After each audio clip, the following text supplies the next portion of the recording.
Rappelez-vous le projet Linéa. Il s'agissait de créer une liaison routière entre le nord et l'est de Marseille, 2 voies, 7 km, projet abandonné depuis par la métropole.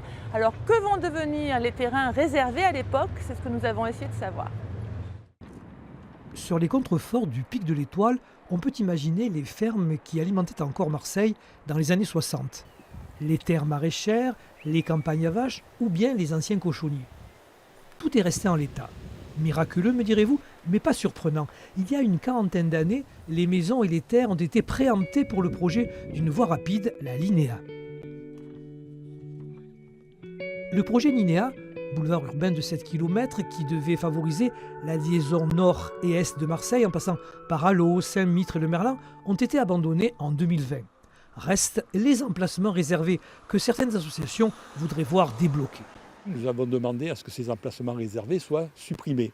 Pourquoi? Parce qu'ils étaient encore réservés pour un projet routier. Donc on revient sur la même situation qu'auparavant. Donc emplacement réservé pour un projet routier, on n'en veut pas. Ce que nous souhaitons en fait, c'est de supprimer ces emplacements réservés et ensuite d'imaginer soit un autre projet qui soit plus conforme au respect de l'environnement, soit de les supprimer carrément. Du côté de la métropole, en charge des terrains, on souligne les dangers qu'il y aurait à les débloquer trop tôt et autoriser des constructions. L'inquiétude, c'est de voir des permis de construire arriver. Ce n'est pas l'objectif. Nous voulons une réflexion qui reparte de zéro et qui permette surtout de pouvoir désenclaver certains secteurs en mode doux, en piste cyclable, en trottoir, en transport en commun. Donc on repart à zéro. Il n'y a pas d'inquiétude à avoir. On a mis dans le PLUI des dispositions de préservation. Seule certitude, personne ne veut plus du projet Alinéa.